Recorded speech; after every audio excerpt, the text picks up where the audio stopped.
আজকে আলোচনা করব model activity task English class 8।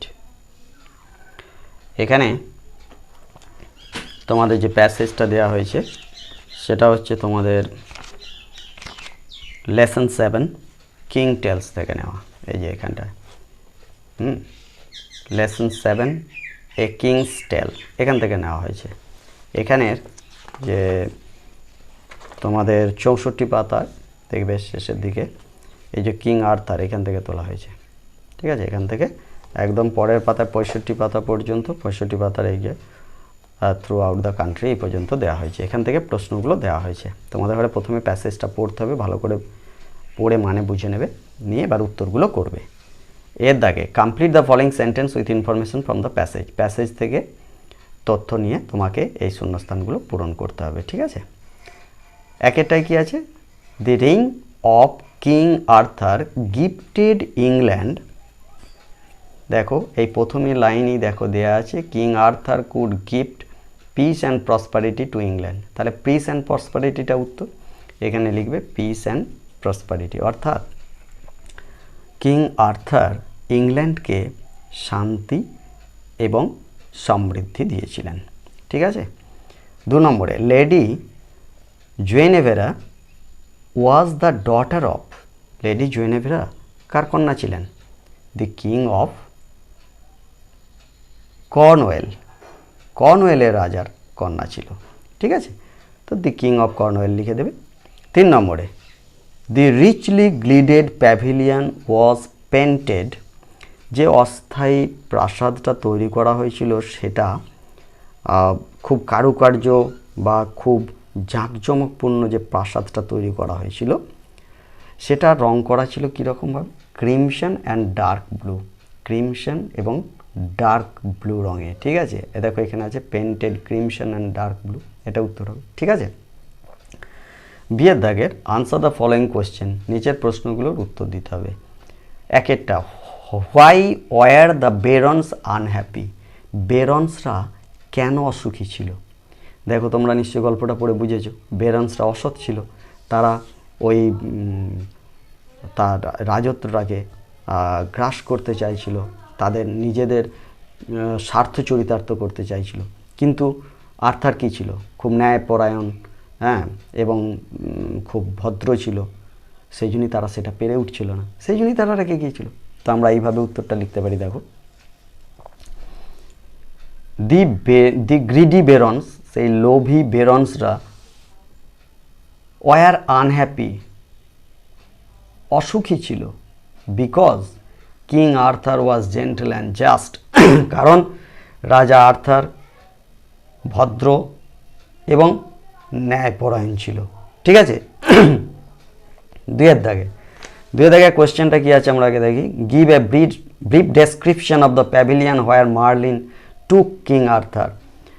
Marlin King আর্থারকে যে অস্থায়ী প্রাসাদটা নিয়ে গিয়েছিল তার বর্ণনা দাও। তার মানে প্রাসাদটা কীরকম ছিল সেটা লিখতে হবে। দেখো 2 the pavilion was richly gilded, painted crimson and dark blue. The floor was marble. In the middle of the room was a huge round oak table, richly carved, capable of seating 50 people. ঠিক আছে, এটা প্যাভিলিয়নের বর্ণনা হলো, যে অস্থায়ী শিবির বা অস্থায়ী তোমার তাঁবু বা এখানে প্রাসাদ বলবে তৈরি করা হয়েছিল। সেটা একবারে উজ্জ্বলভাবে সেটাকে সাজানো হয়েছিল। সেটা ক্রিমসন এবং ডার্ক ব্লু কালার করা হয়েছিল। মেঝেটা মার্বেল দেয়া ছিল, আর ঘরের মাঝখানে একটা বিরাট ও কাঠের টেবিল ছিল। ঠিক আছে, যেটা বেশ সুন্দরভাবে কারুকার্য করা ছিল এবং তাতে 50টা লোক বসতে পারতো একসঙ্গে। ঠিক আছে, পরের question, what did the knights promise King Arthur. নাইটসরা কিং আর্থারকে কি প্রতিশ্রুতি দিয়েছিল? দেখো 3 উত্তর। The knights of King Arthur promised him. King আর্থারের নাইটসরা তাকে প্রতিশ্রুতি দিয়েছিল that they would help the helpless, তারা অসহায়দের সাহায্য করবে। Be gentle to the weak, এবং দুর্বলদের প্রতি তারা সদয় হবে, অ্যান্ড পানিশ দ্য উইকেড, এবং দুষ্ট লোকেদের শাস্তি দেবে। ঠিক আছে? আচ্ছা, এবার হচ্ছে activity 2, change into indirect speech. Activity task 2 এখানে দেওয়া যায় change into indirect speech. Indirect স্পিচে পরিবর্তন করতে হবে, অর্থাৎ ন্যারেশন চেঞ্জ করতে হবে, প্রত্যক্ষ উক্তি থেকে পরোক্ষ উক্তি করতে হবে। এখানে প্রথমে 1 নম্বরে দেওয়া আছে my father said to me may God bless you. তো মে গড ব্লেস ইউ এটা একটা অপটেটিভ সেন্টেন্স। অপটেটিভ সেন্টেন্স মানে ইচ্ছা বা প্রার্থনা বোঝায় যেগুলো। ঠিক আছে? এখানে মে গড ব্লেস ইউ, ঈশ্বর তোমায় আশীর্বাদ করুক। তো এখানে এই যে রিপোর্টিং ভার্বটা সেড আছে, এই সেডটাকে পাল্টে আমাদের করতে হবে উইশ অথবা প্রে। কিন্তু যেহেতু এখানে গড রয়েছে তাই আমরা প্রে ভার্বটাই ব্যবহার করব, উইশটা করব না। কারণ গডের উল্লেখ থাকলে প্রে ভার্বটা করাই ভালো, প্রে ভার্বটাই করবে। আর গডের উল্লেখ না থাকলে সেখানে উইশ বা প্রে যে কোনো একটা করা যেতে পারে। ঠিক আছে?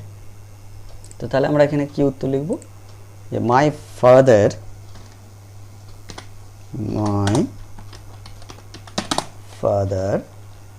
প্রেড করে দেবো, প্রেড দ্যাট, এবার গড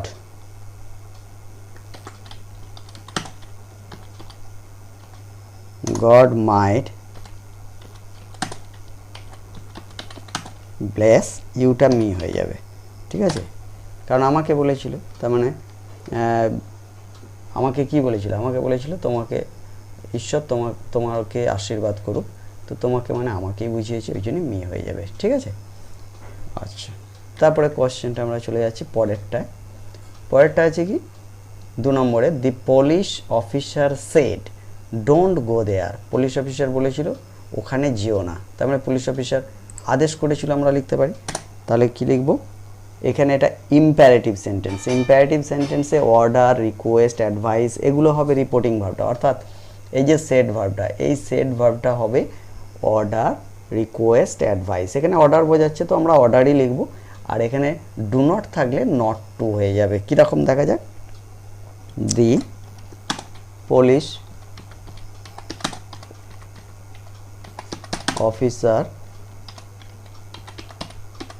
অর্ডার্ড হয়ে গেল, পাস্ট টেন্সে ordered, not to, do not থাকলে নট টু গো দেয়ার, মানে কি পুলিশ অফিসার আদেশ করেছিল ওখানে না যেতে, not to go there. The police officer ordered not to go there. এবার পরেরটায় চলে যাব। পরেরটা কি আছে, রবি সেড, রবি বলেছিল the earth moves round the sun, পৃথিবী সূর্যের চারিদিকে ঘোরে। The earth revolves round the sun, পৃথিবী সূর্যের চারিদিকে ঘোরে। তো এখানে এটা চিরন্তন সত্য, অর্থাৎ ইউনিভার্সাল ট্রুথ। তো ইউনিভার্সাল ট্রুথ হলে ভার্বের ফরমেশনে কোনো চেঞ্জ হবে না, এখানে রিভলভস এটাই থাকবে, এখানে একটা খালি দ্যাট যোগ হবে। তো এরকম লিখবে উত্তরটা, রবি said that the earth revolves round the sun। ঠিক আছে,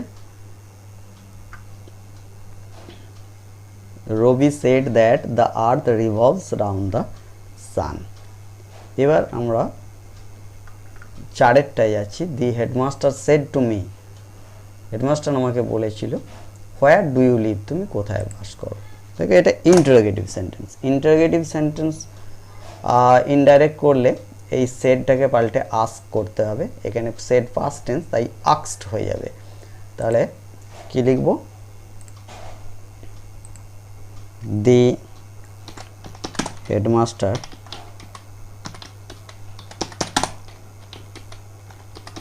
asked me। এবার WH কোয়েশ্চেন যদি হয়, অর্থাৎ হু, হুইচ, ওয়েন, হোয়ার, হাউ দিয়ে শুরু হলে এই হোয়ার হু, হুইচ, হোয়েন, হোয়ার, হাউ এটাই প্রথমে বসে যায় লিঙ্কার হিসাবে, ঠিক আছে।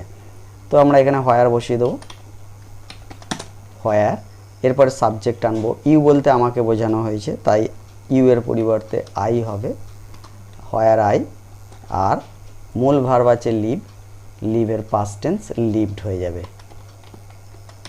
ঠিক আছে। ডুটা অক্সিলারি ভার্ব, ইন্টারোগেটিভ করার জন্য নিয়ে আসা হয়েছিল, যেহেতু ইন্টারোগেটিভ আর থাকছে না অতএব এটা এই ডুটা আর আসবে না, শুধু এই লিভের পাস্ট ফর্ম এখানে বসিয়ে দেওয়া হবে, হোয়ার আই লিভড। তাহলে the headmaster asked me where I lived. ওকে,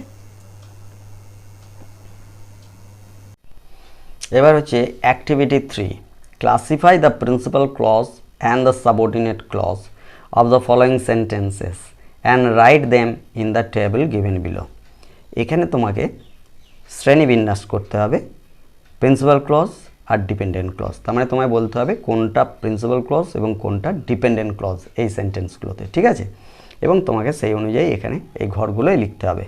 এখানে আছে দেখো, as it is raining I will go out, as it is raining I will not go out, যেহেতু বৃষ্টি হচ্ছে আমি বাইরে যাব না। দেখো প্রিন্সিপাল ক্লজ এইটা, I will not go out, এটাকে প্রিন্সিপাল ক্লজ লিখবে,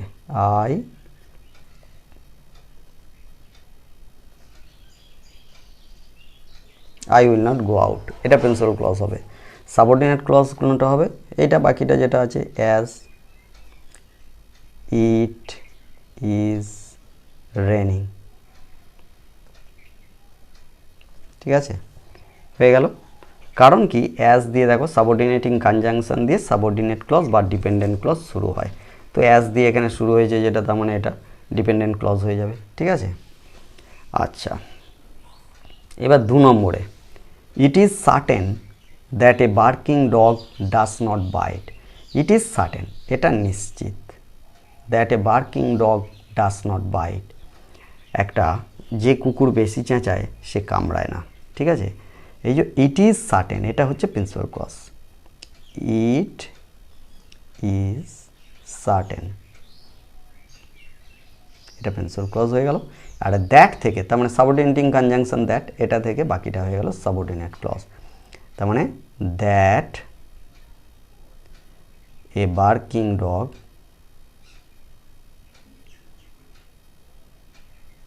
ডাজ নট বাইট, এটা ঠিক আছে। তারপর 3 নম্বরে, this is the place where Rabindranath was born, দেখো দিস ইজ দ্য প্লেস এটা হচ্ছে principal clause, this is the place principal clause হয়ে গেল। আর হোয়ার রবীন্দ্রনাথ ওয়াজ বর্ন এটা ডিপেন্ডেন্ট ক্লজ হয়ে গেল, হোয়ার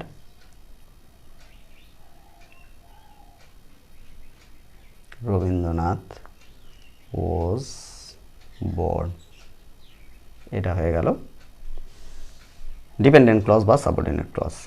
4 নম্বরে, what he says is not true, দেখো what he says is not true, এই ইজ নট ট্রুটা মানে হোয়াট হি সেজ এটাকে আমরা ব্যাকেটে রাখতে পারি, এটা সাবজেক্টের কাজ করছে, এটাকে আমরা ব্যাকেটে রাখতে পারি, রেখে এইটুকুনটা আমরা লিখব প্রিন্সিপাল ক্লজ, অর্থাৎ is not true,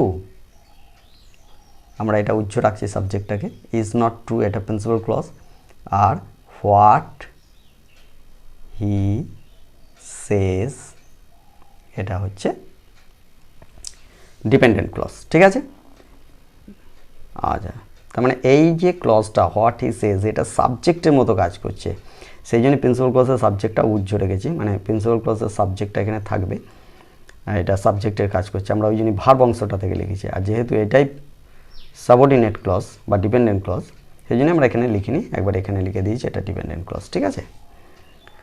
if you meet Jarin give her this book, যদি তোমার সঙ্গে জারিনের দেখা হয় তাহলে এই বইটা তাকে দিয়ে দিও, দেখো ইফ ক্লজ ডিপেন্ডেন্ট ক্লজ, ঠিক আছে, ইফ সাবঅর্ডিনেটিং কনজাংশন, তাহলে গিভ হার দিস বুক এটা হচ্ছে প্রিন্সিপাল ক্লজ, মানে এটা imperative sentence, give her this বুক, এটা প্রিন্সিপাল ক্লজ হলো, ঠিক আছে। আর এইটা হচ্ছে সাবঅর্ডিনেট বা dependent clause, if you meet Jarin, এটা ঠিক আছে, বোঝা গেছে নিশ্চয়ই। যদি না যায় আমার ক্লজের যে ভিডিওটা আছে সেটা তোমরা দেখে নিতে পারো। ক্লজ কোনটা প্রিন্সিপাল ক্লজ, কোনটা সাবঅর্ডিনেট ক্লজ, কীভাবে চিনবে, কাকে বলে, উদাহরণ সমেত বোঝানো আছে, ঠিক আছে। ওকে, এবার আমরা চলে যাব অ্যাক্টিভিটি 4 পরের পাতায়। এখানে অবনীন্দ্রনাথ ঠাকুর সম্পর্কে একটা প্যারাগ্রাফ লিখতে দেওয়া হয়েছে, 80 ওয়ার্ডের মধ্যে লিখতে হবে। দেখো আমি পড়ে দিচ্ছি। Abanindranath Tagore was a versatile character. He was a great painter and writer. He was born on 7th August 1871 at Jorasako in Kolkata. His father's name was Gunendranath Tagore and his mother was Saudamini Devi. He had a brother, Gaganendranath Tagore, and a sister, Sunayani Devi. He was educated in Government College of Art and Craft and Sanskrit College in the University of Kolkata. He was famous for drawing, painting and writing. His noble works of art are Bharat Mata, The Passing of Shahjahan, etc. His important books are Khirer Putul, Raj Kahini, Buro Angla, etc. This great man passed away on 5th December 1951.